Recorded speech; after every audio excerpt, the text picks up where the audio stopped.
Welcome back to Boilers Extra. I'm Nathan Baird from the Indy Star. Sam King from the Journal and Courier. We are back in the AMP locker media room, I should say.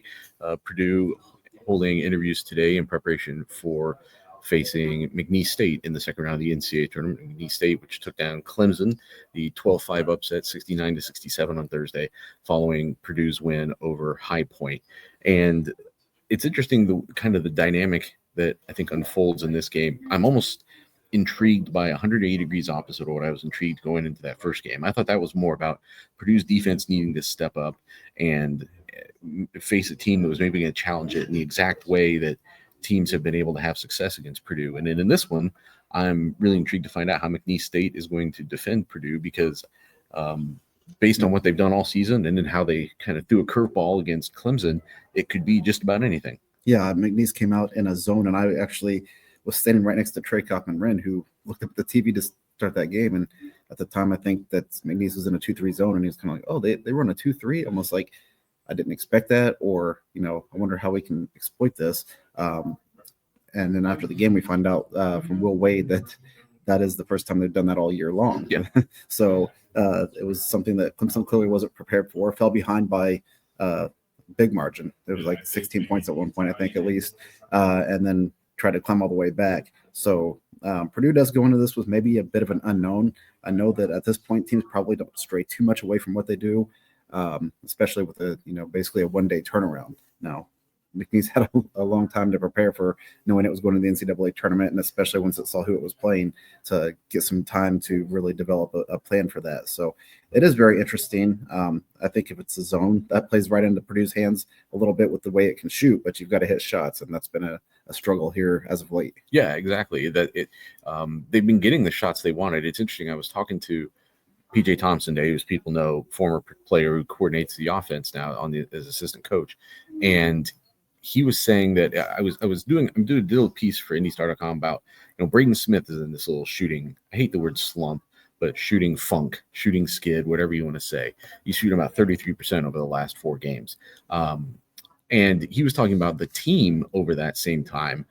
He thinks that they got great shots against Illinois. He thinks they got great shots against Michigan. Thinks they got great shots against High Point. And then against USC, it was only kind of so-so. Well, which game of those 4 did they shoot by far the best percentage? It was USC. And it's interesting that they feel like they've been getting the great shots in some of these games that they've lost recently. And I think that is how do you then overcome that? Then it does swing back to defense. Like, are you giving yourself the defensive foundation that you were giving yourself early this season in some of the West Coast trip, beating Oregon, those sorts of games where your defense had to win it for you because your offense needed that help? That could present itself again tomorrow. Yeah, and what teams did in the past that tried to zone against Purdue, because Zach Edey was such a force, Purdue was really able to exploit that. And so far it's been mostly all season one-on-one or one-on-one with help against Trey Kaufman-Wren. So Purdue hasn't seen anything like that, and I'm not sure that it will. Again, we don't know, and the coaches aren't going to tell us their trade secrets, what they plan to do. But the great thing that came out of the other day was I think a lot of guys who needed to have good performances did. That doesn't mean you go out and score 10 points. It just means that you played your role to the best of your ability and helped Purdue get over the hump. And now having, really 9 guys that got major minutes the other day and had key parts in winning that game, the nerves are kind of off. I wrote today and talked to several players in the locker room that it almost felt like the team was looser and more relaxed than when we went in the locker room Wednesday. And they're like, yeah, there's kind of this nerve, like extra nerves or whatever, when you come into an unfamiliar environment. It's the NCAA tournaments, and then you play that first game and you kind of settle into your surroundings a little bit and get more comfortable. But the same goes for the team that you're going to be playing against as well. Yeah, the one big difference there is that this is the 4th time in 2 years where Purdue has been presented this NCAA tournament scenario. You're somewhere for a weekend, you win the first game, you've got to turn around in less than 48 hours, play the next one. You've got a very quick prep for a team that you know nothing about. You and I were just talking as we walked down the hall. What was 2017 was the only time Purdue has played McNeese State. Biggie Swanigan, the late Biggie Swanigan, had not just a double-double, but 20-20 in that game. And it bears no relation to this game because it's a different coach. And Will Wade, there's some things happening here that are very stereotypical of how double-digit seeds advance in an NCAA tournament. Purdue saw it in 2016 with Little Rock. Chris Beard coached Little Rock, beating them in Denver. I feel like kind of that same dynamic is playing out with a guy like Will Wade, who's, say what you will about him, has proven himself at a higher level, and being able to come in and take a program like McNeese State and knock off some of these high majors like it did with Clemson. I think that's something they have to be. This is why you have to look past the seed, because there's no team in the country that knows that the seeds matter less than Purdue does. And I think it played into the Clemson game is a perfect example of that. It wasn't just that they used that 2-3 for the first time. They came out and sort of like a 1-2-1. They would start possessions in a 1-2-1, kind of applying pressure. Then they would settle back into that 2-3. And then by the end of the shot clock, they're in man. And they're changing defenses. They're switching 5 spots on ball screens. They're trying to create mass confusion. And I think this is a game where that's really going to challenge some of these younger Purdue players, even though they've seen some of these things before. Michigan would do that switching between zone and man-to-man. They've played Penn State are teams that really get after it. They've played some other teams, Texas A&M, Auburn, really athletic teams. But like, how do you process it all in real time? And I think this is a game where Purdue can't afford for players like Braden Smith, Trey Coffin-Wren, Fletcher Lawyer. Like, I think there's a lot on their shoulders for a game like this. Yeah, and I had talked to Fletcher Lawyer today about the makeup of McNeese, and it's a really good team. That's a 12 seed because it's in a conference that doesn't have any comparable thing to a Clemson or a Purdue or whatever. It's definitely a team that can compete against those caliber of opponents. It just doesn't in the Southland League. So I think that's why the record is 28-6 or something like that. But Fletcher Lawyer said, listen, they have players because a lot of the guys on their roster played at power conference programs and transferred down. And now some of those guys are probably going to transfer back in to a power conference program. So it's not like these players are just mid-major players. They're really talented guys that were top recruits in their classes that left for whatever it might be, more playing time, whatever. And clearly has something working right there, because this is the second year in a row McNeese is in the NCAA tournament. Obviously just got the first win in the program's history in the tournament the other day. So definitely a team that has proven to be dangerous. It was one of the teams that was kind of an upset pick going into the first round, I believe. Yeah, one thing I would definitely keep an eye on tomorrow, and it applies to Braden Smith, it applies to the whole offense, though. Purdue's going to be looking to get shots quickly against McNeese State, because what they've found and what they're seeing on film is that when you don't take that quick shot, and that's something that Purdue preaches. Matt Painter talks about it all the time. Like, when you get a good shot, take it. Don't worry about finding a better one late in the clock. If you've got a good shot, take it, because against the best teams, you're not going to get that chance twice, usually in the same possession. And McNeese that's one of the things they're really good at. Once you put the ball, you start dribbling too much, you're going to be playing right into their hands. Offensively, they're not as intimidating as I think in some ways as High Point. Not intimidating is not the right word, but you don't look at them and there's not the same stuff doesn't really jump off the page. First of all, they're not big. It's why they can switch all 5 spots on ball screens. But their biggest guy, I think, is 6'9", at least among guys that play. He also happens to be one of their 2 best three-point shooters, though. His name is Joe Charles. He's like, I think, 6'9". He shoots about 36%. So it tells you a little bit of something about what kind of player he is. At the same time, though, they out-rebounded Clemson. They had 6 blocks in yesterday's game. It's a team that from its physicality and its athleticism makes up for that lack of height. I asked Trey Coffin-Wren about that, and he was quoting the late Frank Kendrick saying that he thinks that height is like one of the most overrated things in sports and even in basketball. And to some extent, he agreed with that. And I think they are because when you're a big guy and you're used to going up against other big guys, now all of a sudden when it's a smaller guy, it throws off that dynamic a little bit, and they can move and take advantage of that in ways that the bigger guys can't. That's interesting you say that, because, and I didn't know that you'd asked him that. I talked to Riley Burgess about, I was asking why he elected not to redshirt this year, and he said there was an opportunity for me to play. I didn't know how much, but I thought I could grow from that. But then one of the things he said was, when you're at Purdue, and Riley's about 6'10", But he said, every day in practice, I go against 6'9" Trey Coppin-Wren, 6'9" Caleb First, but I also go against earlier in the season 7'3" Daniel Jacobson and 7'2" Will Berg, and it really makes you a more well-rounded player because Purdue's always going to have this litany of bigs that you see different things, and because of that, Trey Coppin-Wren will tell you ad nauseum that playing against Zach Edey in practice for years made him a better player, and then you get a guy who's not 7'4", you can kind of exploit it. And despite the fact that Trey's only 6'9", I think he plays much bigger, kind of to your point, than a 6'9" guy because he's got that physicality and ability to push people around, and he's played against guys who are bigger than him. So yeah, I'm interested how this team comes out offensively because McNeese is going to throw a number of things at them, I think. The other thing I would maybe be on the lookout for is we've seen, Penn State did it. Some other teams have done it where they'll really come out and hedge Braden Smith really hard, push him back, and force him to get the ball out of his hands, force him to give it up. And it was funny. I was talking to PJ Thompson. He said that in some ways that frustrates Braden more than if he's just missing shots or whatever, because he's really hard on himself for that stuff too. But it's more when he's not getting to do anything, when he's not getting to shoot the ball at all, is when he feels like he's letting the team down. And he said something about like, well, I'm not doing anything. And PJ was like, no, you're doing everything. Like when you command that attention, that's what opens things up. But they haven't always handled that, either he individually or as a team. I don't think I've always handled that scenario very well. And Saturday is maybe presents a chance for them to handle it better. Yeah, I think a great sign coming out of beating High Point was that game got really tight. It was a 3-point game, and we talked about this yesterday. High Point's going to the line with a chance to cut it to 2, missed the free throw, and it felt like the energy was there off that missed free throw. Like the bench lifted the team up and was like, hey, okay, they missed their opportunity to cut into this, and Purdue really fed off that, went on a run, and never really panicked, despite the fact that, for people who are writing on a deadline that's got to be posted as soon as the game ends, I would prefer a 20-point blowout, but I couldn't really go one way or the other because I didn't know the outcome. And it seemed like Purdue felt like it was always comfortable regardless of the score the other day. And now it's been in a tight game, whereas, McNeese played a game that was close in the scoreboard, but for the most part was kind of dominating that game and then allowed Clemson to come back in that game.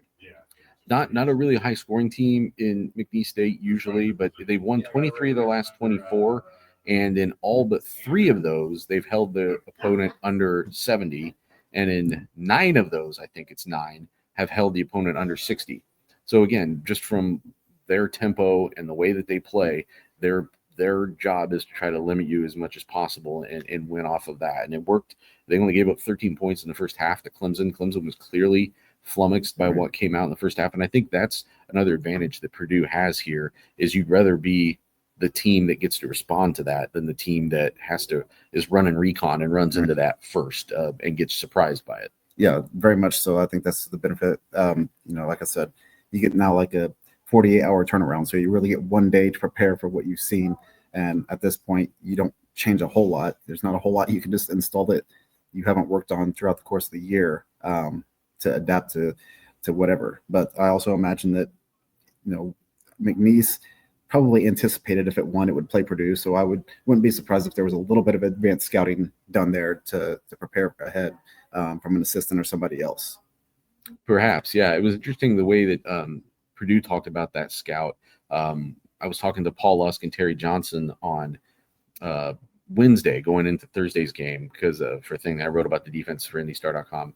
And Paul had the scout for the opener against High Point. And then from the time that from the time the name showed up on the screen, he starts scouting High Point from the defensive side of things. And then Terry started scouting both of the other teams. So you can get far along on both of those. And then you've already set yourself up with a foundation for the scout that you need to turn around really quickly. When I talked to him on Wednesday, he said he was done with the one for Clemson and was almost done with the one for McNeese State because you have to pick one or the other, and you would lean towards doing the high seed first or more and getting them done. So they're, I think, in a stable place, a good place as far as what they know about McNeese State, what they know about Will Wade, and now it's just a matter of a veteran team playing like a veteran team. I think you saw some examples of that on Thursday, as we talked about, and it's guys like Cam Heide and Miles Colvin and Will Berg, and then the freshmen coming along too. But when you start going, 7, 8 guys deep, playing like veterans, and then sometimes playing like starters, and in Cam Heide's case, kind of turning into starters minutes. I think that's huge at this time of the year. Yeah, Caleb first talked to me about this today because I said something along the lines of, you started for the last 2 months, and then in the opening round of the NCAA tournament, you played 9 minutes. And he said, hey, I was the happiest guy that Cam Heide went in there and got a double-double. And take my minutes if you're going to do that, because it means we're going to move on to the next round. There's not any real, it doesn't seem like jealousy among this team or whatever, and that's kind of maybe this part of being a veteran team. And then Caleb went on to kind of elaborate and say, like, we have a lot of experience in the NCAA tournament, but more importantly, we have a lot of experience playing together in the NCAA tournament. And today, you get a lot of transfer portal teams that are put together on the fly, and this team has gone from, in Caleb's case, he's been in the Sweet 16 and the national championship game and experienced the first round loss to a 16 seed. Now, several of these guys were on that team 2 years ago. Yep. And a team that turned around and went to the national championship game. So you kind of combine all of those experiences a little bit at this time of the year, and just the cohesiveness of, 2 and 3 years of guys that have been on the court together. Obviously, there's the carrot that's dangling ahead of this, other than just advancing in the tournament, is you get to come back home. And that next round would be in Indianapolis, where you would presume there is some advantage that can be had there. You're traveling less. You've got more fans potentially there in Indianapolis to cheer you on. You get to sleep in your own bed more, like those sorts of things probably come into play. But this is an interesting game, because it's one thing if you're playing the 5 seed and you lose, it's remembered differently than if you're playing the 12 seed and you lose. Like, let's be honest. Unless that team then goes on, like when VCU made the run that it did, I think people look at that loss that Purdue took against them a little bit differently, because they made it all the way to the Final Four. If it's just a one-off thing, like maybe with like St. Joseph's beating you in the Sweet 16, I think people still look at it, or St. Peter's, I'm sorry, people still look at that as an upset of a different kind. So in some ways, I don't feel like this season is defined by what happens here tomorrow. I think it's more defined by the result of the game, I should say. I think it's more defined by, does this team beat itself or does it get beaten? And there's a difference there. I think we've seen cases down the stretch where, especially from a defensive standpoint, Purdue wasn't executing well enough to win games. It's got to come out and execute well enough to win, even if it doesn't. I think that's where you can build your momentum off of that into the offseason. And today was kind of, I wanted to see what the vibe in the locker room was like when we went in there, because I did feel like people were just kind of like, okay, we have this obligation to meet with media members for this 30-minute period the other day. And today everybody was laughing, joking. Guys were up, doing video interviews with their teammates and things like that. And it just felt a lot like, and I'm not comparing the two in terms of talent, but just a lot like last year, how Purdue just seemed so relaxed through that whole tournament last year. And it was like, we are the better team. We're going to win this game, and we're going to enjoy this run. And, in my conversation with Raleigh Burgess, that's one of the things he said. He goes, I waited, forever to play in the NCAA tournament. I finally get there and I don't get to play. And he said, but I'm not taking it for granted, because this has been amazing just to be a part of it. And, whatever comes off of that, we don't know yet, but it seems like they really have approached the postseason beyond the Big Ten tournament, I guess, if you consider that, with the right mindset and the right mentality. But you never know when you are going to have to play too. It's not like there haven't been other games this year where they've tried to put someone in for Trakoff and Wren. It didn't work, so they had to put somebody else in for Trakoff. That was initially why I talked to Raleigh, because he's sitting next to Wilberg, and I said, hey, do you know he told me he didn't think he was going to play in the first round, and he ends up having a huge impact. And he's like, yeah, I heard what he said the other day. And then he kind of went on the same thing of like, you have to be ready, because that chance might come, and if you're not ready, you're going to hurt your team. The vibe that I was getting, to take this back to the McNeese defense, which I forgot to mention, I think they're a top 15-ish team in turnover percentage and steal percentage, like nationally. So again, a team that is going to try to get in there and make you make mistakes and flummox you. But the vibe that I was getting, whether it was from PJ Thompson, whether it was the players, and you're still in the middle of this preparations that you're doing, right? They had their practice, or at least the practice here today. I don't know how much else they'll be working out, but there was definitely a vibe of like, well, we're going to be prepared for whatever comes. Like they feel like their schedule, they've seen enough of each of those things, even if they haven't seen them all in the same game before, but they feel like they can respond, and it'll just come down to execution. And I think they are still confident in their execution because they've seen the execution in times, even in games that they've lost. Yeah, and that's also part of the reason when Purdue has bye games in the non-conference season, Matt Painter goes out and tries to find teams that are, NCAA tournament caliber teams that have a chance to win their league, because you get in these situations and you are playing a McNeese in the second round, which, you maybe didn't anticipate before Selection Sunday. And you kind of you get the feel of those teams as well as the teams in your conference. And it becomes a grind when you play, your same league opponents every year for basically the last 2 months, that it's almost kind of refreshing when you get into these games and see something that's a little bit different. So I absolutely think that Purdue will be ready for this game because of just not only the advanced scouting, but because of the past experiences from this season, whether that's, the games against Auburn or whoever, but also the games against the Toledos and the Texas A&M Corpus Christi's and teams like that. Actually, it's an interesting point to end on, because when I was talking to PJ Thompson about what McNeese State might try to do, and he was listing off the teams that they played to do those things, he mentioned Michigan was a team that had done that switching between zone and man-to-man, and the other team he mentioned, Northern Kentucky, who they played all the way back at like the first or second week of the season. So they've got some things on film. They've got some experience, more to the point, against, again, some of the exact things that McNeese is going to throw out there. And now it'll just come down to being ready to play and executing it. So that's all for today from Providence. We will be back at you post-game tomorrow from Boilers Extra. For Sam King, I'm Nathan Baird. See you later.